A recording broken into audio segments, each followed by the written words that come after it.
Then maybe she should learn to live without it, my dad said. He didn't whisper. He didn't flinch. He just said it, flat, like my 9-year-old was an inconvenience. I stood at the edge of their patio with my phone in my palm. The non-emergency number was on my screen. My mom stepped between us and the backyard like a human curtain. Behind her, kids screamed on brand new equipment. I asked, one last time, where my daughter's violin was. My dad looked past me, scanning for neighbors. "We did it for the family," he said. My mom added, "Don't ruin this day." And that's when I knew they were willing to let my child lose everything and call it love. If you've ever been told to stay quiet for the family, hit like so this reaches someone who needs it. I'm Callie. I do payroll. I'm not dramatic for fun. I'm tired, practical, and I don't have time for made-up fights. My daughter Harper is 9. When she's hurt, she goes silent.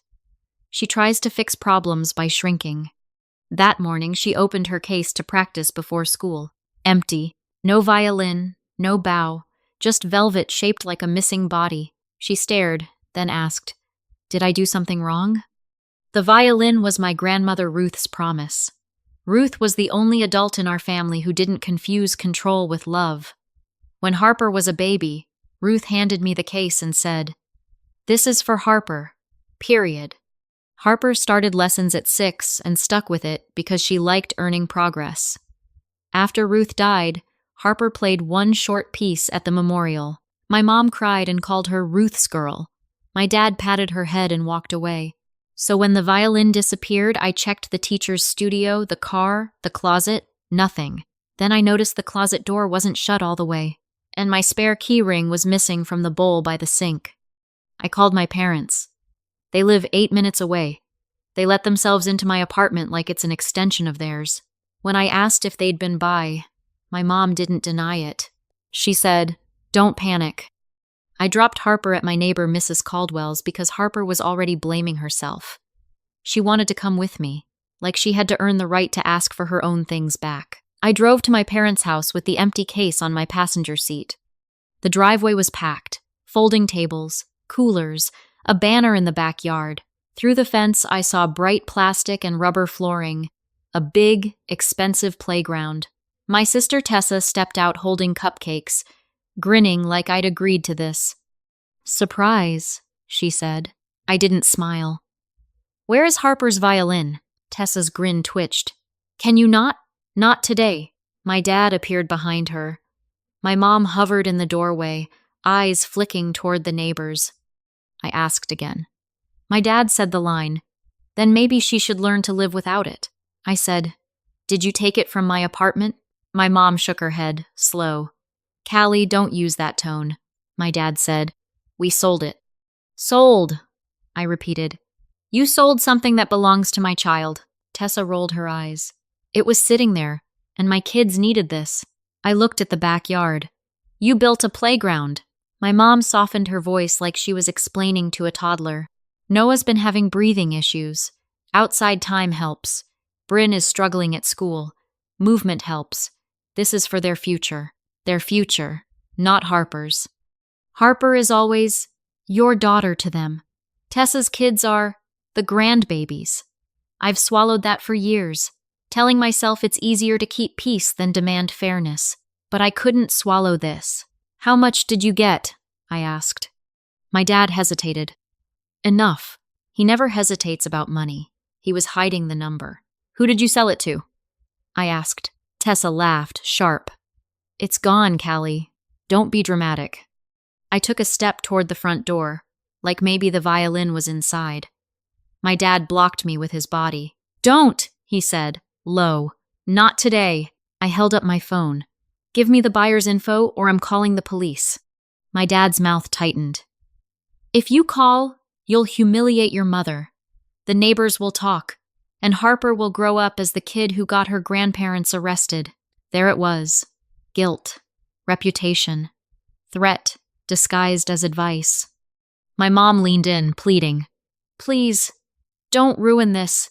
The kids are finally happy." Tessa stared at me like I was the problem. "If you do this," she said, "I'll never forgive you." I looked at their faces and felt something settle, Not rage, clarity. They hadn't made a mistake. They'd made a choice. And my daughter was the cost. I walked away before I did something reckless. I sat in my car shaking, staring at the empty case. Then I called the one person Ruth trusted enough to name in her paperwork. My great-aunt Jean answered on the second ring. I said, "They took it." And Jean paused. "Which one?" "The violin. Harper's." Jean's voice went quiet and sharp. "Come to me, now, and don't go back there alone." I watched cars arrive for the party, laughter rising behind the fence. My daughter was at home thinking she deserved to lose something she loved, and I knew whatever Jean was about to show me would change everything. Jean's porch light was on, like she'd waited for me. On the drive to Jean's, my phone kept buzzing. My mom texted, "Don't make this ugly." Then, "Think about the children," like my child wasn't included. A minute later, Tessa sent, "If you show up tonight, you'll regret it." I pulled over at a gas station and sat with my forehead against the steering wheel. I could feel the old training in my bones. Apologize. Back down. Be the easy one. But I pictured Harper's quiet face, the way she'd asked if she was bad, and something in me refused to bend. I started the car again, hands steady for once today. Before I tell you, tell me in the comments, have you ever been asked to endure something unfair just to keep the peace? Jean's house smelled like paper and lemon cleaner.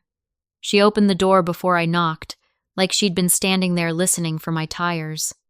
She didn't hug me. She pointed to her dining table. "Sit," she said. 3 folders were stacked neatly, like she'd set out tools, not comfort. I sat. My knee bounced. I kept seeing Harper's face over an empty case. Jean flipped open the first folder and slid a document toward me. "Ruth planned for this," she said. At the top it said, "Trust Agreement." Below that, in black ink, was my daughter's name. Jean tapped one line. "Harper is the beneficiary," she said. "Ruth kept the violin inside the trust. It was never your parents' property. It was never yours. It was Harper's, legally." My throat tightened. "So they can't sell it. They can't touch it," Jean said. "And because they did, it's not just family drama. It's theft from a minor's trust." That was the first secret. Ruth had locked the violin behind law, not feelings. Jean opened the second folder. Photos. Close-ups. The maker's label. The serial number. The small scratch by the chin rest. Ruth had documented every identifying mark like she expected someone to deny it existed. "She assumed your parents would try something," Jean said. "Not cruel, just factual." I wanted to argue. I wanted to say my parents weren't criminals, but my spare keys weren't missing by accident. Jean slid the third folder over. "Appraisal and insurance," she said. "Ruth updated it last year." I looked at the number and felt dizzy. The violin was worth more than my yearly savings. My parents had taken it like it was change from a couch. Jean picked up her phone and dialed on speaker before I could ask why. "Marcus," she said when he answered. "I have Callie here." A man's calm voice filled the room. "Callie, I'm sorry you're dealing with this," he said. "Here's what matters now. Location. Who has the violin?" "I don't know," I said. "They won't tell me." "Then we make them," he said, still calm, "with formal demands, and, if needed, with court orders." I stared at the trust document again. My parents had acted like I was childish for being upset, like I was selfish. Like Harper was replaceable, Marcus said. "Also, do not confront them alone. If this escalates, we document everything." Jean ended the call and sat back. "Ruth didn't just protect the violin," she said. "She protected the house." I blinked. "What house?" Jean looked at me like I should already know. "Your parents' house," she said. "Ruth's house." My stomach flipped. "They've lived there for years." "Yes," Jean said. "But Ruth never deeded it to them. It stayed in the trust." That was the second secret, and it hit harder than the first. "My parents talk like they own the world. My mom says, 'My house, my rules,' even when she's in my apartment. Yet their own home, the one they used to judge everyone, was never theirs. Suddenly, a detail clicked that I'd ignored for years. My mom always complained about the carpet, but never replaced it. My dad bragged about keeping it original. I thought it was money. Now I wondered if it was fear of investing in a place they could lose. Jean said. Ruth let them stay. Convenience. Family. But permission is not ownership. I pressed my fingers into my temples. If we push this, they'll explode. They'll blame me. Jean's voice stayed even. They already are. My phone buzzed again. Another message from my mom. Please don't do anything stupid. Think about what people will say. No mention of Harper. No question about whether she was okay. Just the audience. If you're hearing this and you can feel that pressure, tell me in the comments, what do you do when family uses shame to control you? Jean stood and opened a small safe built into her bookshelf. She pulled out a sealed envelope. Ruth wrote this for Harper, she said. Your parents never knew it existed. I swallowed. What does it say? Jean didn't open it. It tells her the truth, she said. That love doesn't mean surrender. That she is not responsible for adults' choices. I pictured Harper's drawing under her bed, the one that probably said, I'm sorry in big shaky letters. My chest tightened. Jean set the envelope down, then slid a fourth paper across the table. I hadn't noticed it before. It was a notice template. Legal language. A deadline. Eviction? I whispered. Jean didn't flinch. A notice to vacate, she corrected. The trust can remove them if they violate trust property, and selling the violin is a violation. I stared at the paper, nauseated. I don't want them homeless. Jean nodded once. Then they should have thought of that before they stole from a child. Outside, the late afternoon light shifted. Somewhere across town, my parents' party was starting. Kids climbing on equipment funded by my daughter's loss. Adults smiling for photos. Jean leaned in. Tonight, she said, they will try to turn you into the villain. Don't help them. We go with paperwork. We go with witnesses. My hands shook, but my voice surprised me. Okay. Jean called Marcus back and said, meet us there. When I hung up, my phone buzzed again. A message from Tessa. If you show up tonight, don't expect me to protect you. Protect me, like she'd ever protected Harper. At a red light, Jean handed me a printed copy of the trust pages. If you shake, that's fine, she said. Just don't argue. Don't explain. Say the facts once. My mouth was dry. They'll cry. Let them, Jean said. Tears aren't proof. I nodded, and the light turned green again. Jean picked up her keys. Let's go, she said, and as we drove toward my parents' house, I realized the party wasn't the real battlefield. The battlefield was whether Harper would learn she had to accept being second place, or whether she'd watch her mother finally say no. If you want to know what happened when we walked into that backyard, subscribe, because the moment my family smiled for the cameras is the moment everything collapsed. The party was loud when we walked in. String lights were on, even though the sun hadn't set. A rented speaker played upbeat music like this was an ad. Kids crowded the new playground. Adults held plastic cups and smiled toward phones. My mom spotted me and immediately widened her smile, the way she does when she's trying to control a room. My dad was near the grill, acting like he'd personally built every bolt. Tessa stood by the photo banner with Noah and Bryn, posing them again and again until the smiles looked tired. Jean didn't hesitate. She walked straight through the yard like she belonged there, because she did. It was Ruth's house, Ruth's land, Ruth's trust. My mom met us halfway. Jean, she said, voice tight, can we talk inside? Jean held up a folder. We talk here, she said. My dad stepped in. Not in front of people, he warned. Jean's tone stayed calm. In front of people is exactly where lies die. That was the first sigh detail. My parents weren't worried about Harper. They were worried about witnesses. I felt my heart banging, but I kept my face still. Marcus arrived through the side gate a minute later, suit jacket over his arm, messenger bag in hand. He looked like someone who had done this for a living and didn't need to raise his voice to be taken seriously. My name is Marcus Feldman, he said to my parents. I represent the trustees of the Ruth Klein Family Trust. The word trust made my mom's smile falter. Marcus continued, You sold a trust asset belonging to a minor. We are here to recover the violin or its location information immediately. My dad scoffed, loud enough for nearby neighbors to hear. It's a family matter. Marcus didn't blink. It is a legal matter. People started drifting closer. A semicircle formed. Tessa hissed, Callie, are you kidding me? I looked at her. Where is Harper's violin? She opened her mouth, then shut it.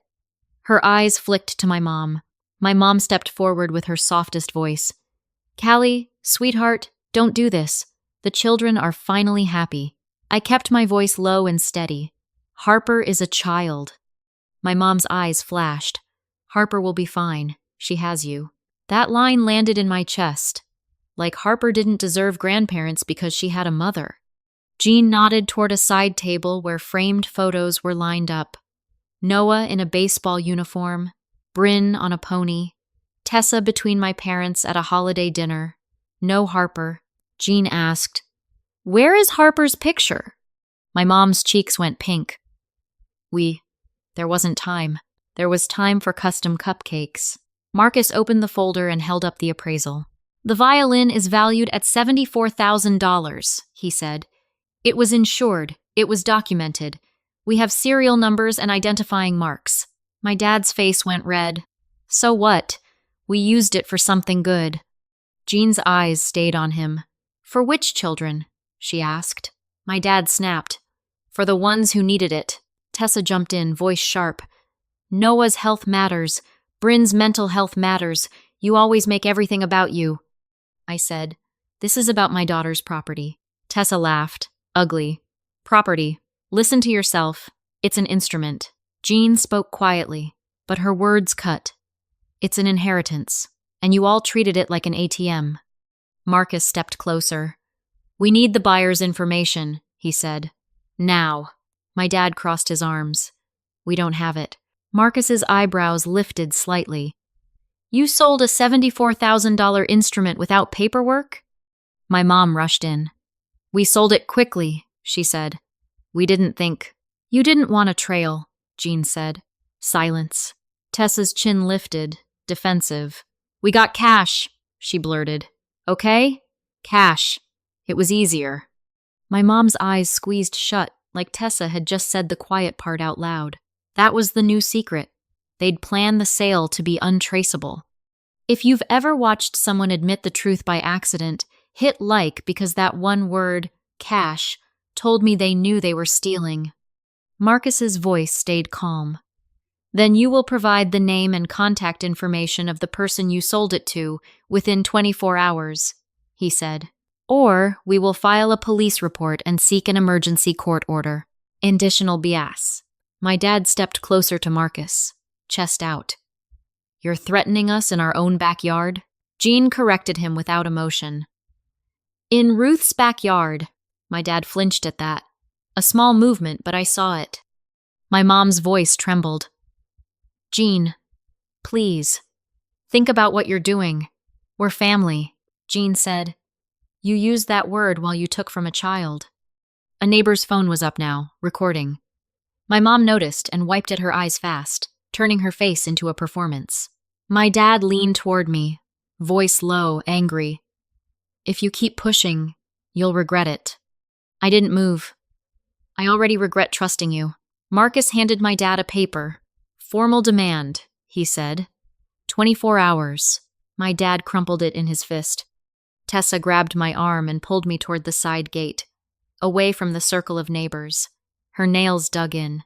You got what you wanted, she hissed. You made a scene. Now stop. I want the violin, I said. Tessa's eyes went hard. You want the truth? Fine. She leaned close enough that I could smell frosting on her breath. If you don't drop this, she whispered, I'll tell Harper why Ruth put everything in a trust. My stomach went cold. What are you talking about? Tessa smiled like she'd found a button. Ask Aunt Jean what Mom and Dad did to Ruth years ago, she said.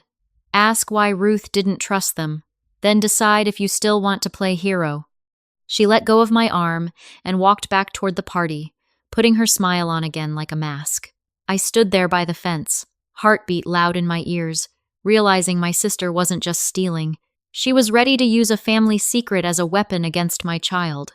And I didn't even know if the violin was still in this state, or already gone forever. After the party, I didn't go home. I went back to Jean's house like my body knew it needed a safer address for the night. Marcus was there again, sitting at her kitchen table with a legal pad and a laptop. He looked up and said, "They're going to call you. Don't answer on impulse." My phone was already lighting up. Missed calls from my mom. A voicemail from my dad. 3 texts from Tessa, each one shorter than the last. Jean poured water and pushed it toward me. "Tell us exactly what she threatened," she said. I repeated Tessa's words. "Tell Harper why Ruth put everything in a trust." Jean's face stayed still, but her eyes hardened. "Of course she'd try that," she said. "If they can't control you with guilt, they'll try fear." Marcus nodded. "Family secrets are leverage," he said. "They use them like currency." I rubbed my palms on my jeans. "So what is it? What did they do to Ruth?" Jean didn't answer right away. She stood, walked to a small metal box on a shelf, and unlocked it. Inside were envelopes and a thin notebook. "This is Ruth's," Jean said. "She asked me to keep it separate." She slid the notebook toward me. The first page was dated years ago. Ruth's handwriting was clean, matter of fact. Jean pointed to a paragraph. "Read that," she said. My eyes moved across the lines, and my chest tightened. Ruth had discovered my parents had taken out loans using her name. At first, they told her it was temporary, for the family, to keep the house running. She paid them off quietly to avoid scandal. She wrote that my mom cried in her kitchen and promised it would stop. It didn't. Ruth wrote that my dad later tried to get her to sign documents she didn't understand. Ruth refused. Then my parents started asking about selling old things and moving assets around. Ruth wrote one sentence that burned. "They will always find a reason, and they will call the reason love." That was the new secret. They had done this before. My daughter wasn't the first target. She was just the easiest. I sat back, dizzy. "She never told me." Jean's voice softened. "Ruth didn't want you carrying it," she said. "She hoped they'd change. She prepared in case they didn't." Marcus spoke like a lawyer but looked at me like a human. "This helps us," he said. "Pattern matters." I didn't feel helped. I felt sick. Like my childhood had been built on a stage set my parents owned because nobody challenged them. Jean reached for the sealed envelope. "This is the letter Ruth wrote to Harper," she said. "I can't read it without Harper," I said. "Then don't," Jean agreed. "But you need to know what Ruth wanted for her." Jean didn't open it. She just held it like a promise. "Ruth wanted Harper to grow up believing boundaries aren't cruelty," she said. "They're protection." My phone buzzed again. A text from my mom. "Please, your father is devastated. Think about what people will say. Again, no Harper. No question about her feelings. Just the crowd." Marcus turned his laptop so I could see an email draft. "We send a demand letter tonight," he said. 24 hours for buyer info. If they refuse, we file for emergency disclosure and involve law enforcement. And Verd. "And the house?" I asked, my voice barely there. Jean exhaled once. "The house is leverage they never thought you had," she said. "Ruth kept it in the trust for a reason." Marcus pulled out another document. "Notice to vacate," he said. I stared at it. Legal words. A deadline. 60 days. My stomach twisted. "I don't want them sleeping in their car." Jean's eyes stayed on me. "Then they should have protected their own roof," she said. "Instead, they gambled with a child's inheritance." That was the sci-fi detail. My parents had risked homelessness not for survival, but for control. They could have asked. They could have planned. They could have built something smaller. They chose the one option that required stealing from Harper. Marcus said, "We can offer conditions." he added. They return the violin, reimburse any losses, and sign an acknowledgement. If they cooperate, we can discuss extending time in the house. If they don't, the notice stands. I pictured my dad's face when Jean said, "In Ruth's backyard," panic under anger. He knew the house wasn't theirs. He just never thought anyone would say it out loud. Jean slid a pen toward me. "You decide what you can live with," she said. I stared at the signature line. I heard my mom's voice in my head. Good daughters don't shame their parents. Good daughters don't make problems. Good daughters endure. Then I saw Harper on her bed, holding an empty case, asking if she was wrong. I picked up the pen. My hand shook, but I signed. Marcus nodded once. "Okay," he said. "Then we act." That night, I went to my apartment with Jean. We didn't turn on the lights. I checked the kitchen bowl. The spare keys were gone. I checked Harper's closet. The door still sat slightly open, like someone had left in a hurry.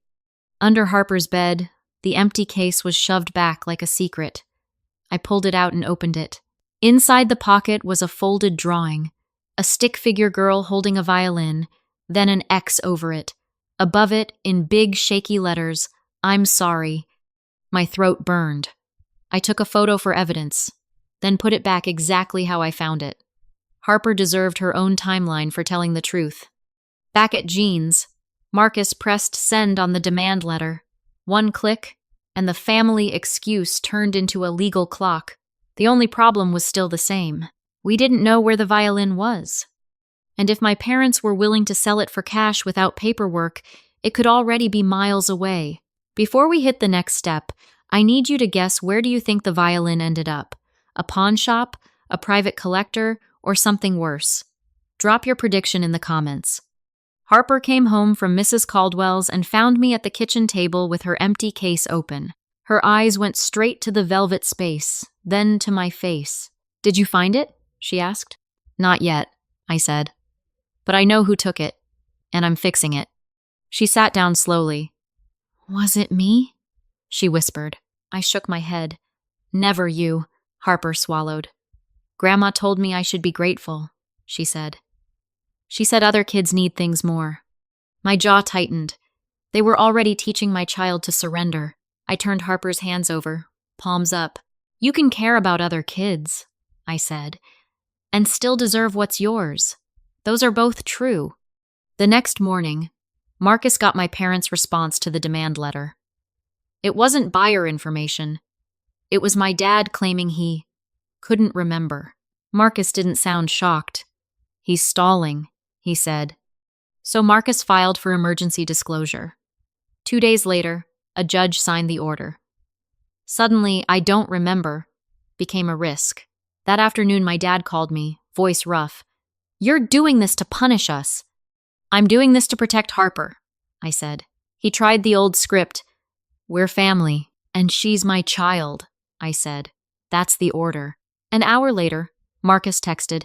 He gave a name, a man in Cincinnati. Cash deal, no receipt. We met at a small music shop as neutral ground. Marcus came. Jean came. I didn't bring Harper. She shouldn't have to watch adults argue over her inheritance.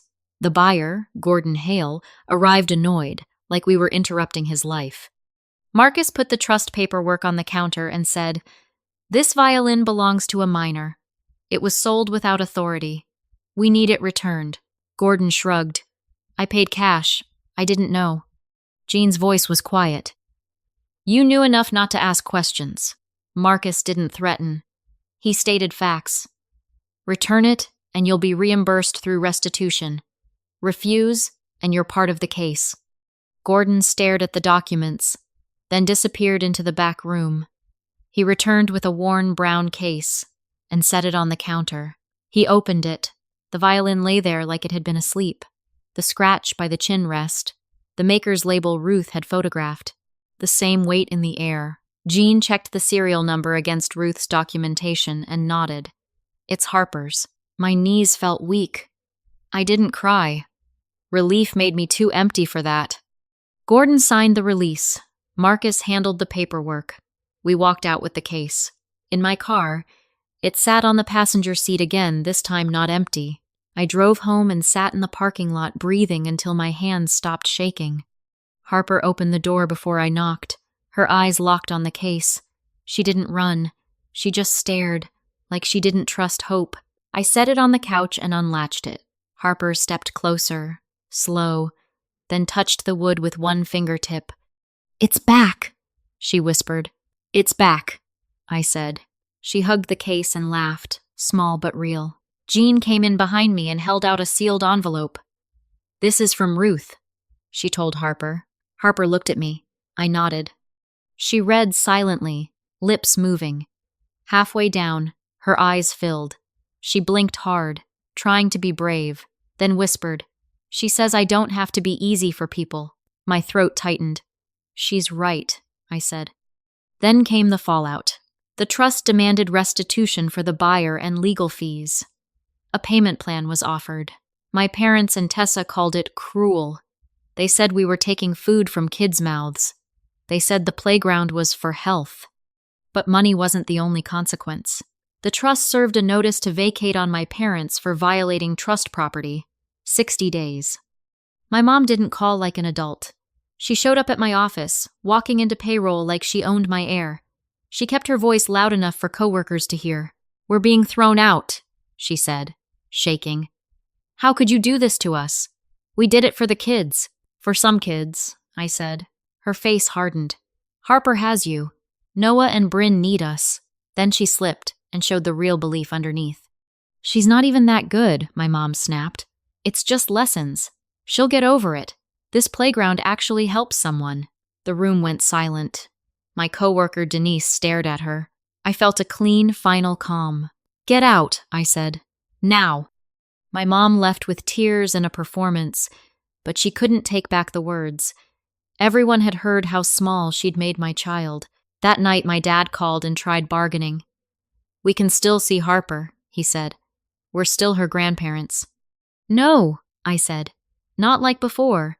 No spare keys. No surprise visits. If there's contact, it's supervised." He accused me of being cold. I didn't argue.